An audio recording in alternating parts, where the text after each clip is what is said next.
एक बार मैं जीवन और मृत्यु नामक शीर्षक पर प्रवचन दे रहा था।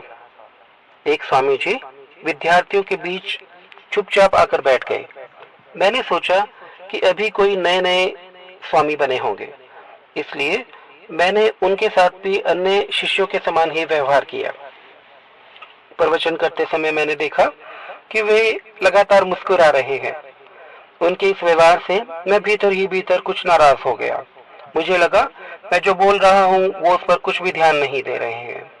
बाद में एक समय मैं उनसे पूछ ही बैठा, तुम्हारा ध्यान कहाँ है? वह बोले, तुम केवल पुस्तक पढ़कर अपने बुद्धि बल से, तर्क बल से जन्म और मृत्यु के विषय में बातें कर रहे हो, लेकिन जिस विषय पर तुम बातें कर रहे हो उसको क्या प्रायोगिक रूप से तुमने देखा है? क्या प्रयोग रूप से इसे देखना चाहोगे? मैं उत्सुकता से बोला, हाँ हाँ। उन्होंने कहा, एक चींटी को ही ले आओ। एक बड़ी चींटी लाई गई। उस चींटी को उन्होंने 3 भागों में काट दिया और कटी हुई चींटी के शरीर के 3 भाग को 3 जगह रख दिया। उसके बाद वह आंख बंद करके ध्यान में स्थित हो गए।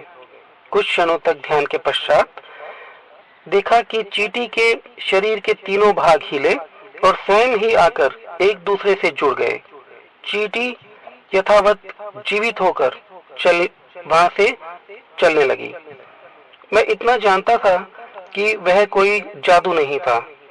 उन स्वामी जी के समक्ष मैंने अपने को उस समय बहुत ही तुच्छ अनुभव किया तथा अन्य विद्यार्थियों के समक्ष लज्जित भी। मैंने उनसे पूछा, आपने यह विद्या कहाँ से पाई? कृपया करके मुझे बताएं। वह बोले, तुम्हारे गुरुदेव ने ही मुझे सिखाई है। इस विद्या को मैंने उनसे ही प्राप्त किया है। इस बात पर मुझे गुरुदेव के प्रति बहुत क्षोभ हुआ। मैं तत्काल उनके पास पहुंचा। मुझे देखते ही वह बोले, तुम पुनः क्रोधित लग रहे हो। तुम अभी भी अपने क्रोध वृत्ति पर विजय नहीं प्राप्त कर सके हो। अभी भी तुम अपनी प्रवृत्तियों के दास ही प्रतीत हो रहे हो।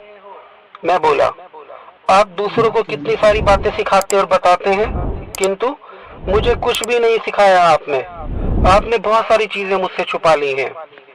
गुरुदेव बोले, मैंने कितनी सारी चीजें तुम्हें सिखाई और बताई हैं, किंतु तुमने उनका अभ्यास ही नहीं किया। इसमें भला मेरा क्या दोष है? यह सभी उपलब्धियां अभ्यास पर निर्भर करती है, न कि मौखिक ज्ञान पर।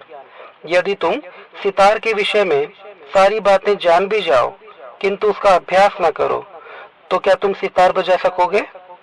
संगीत रस का सृजन कर सकोगे? केवल जान लेने से क्या होता है?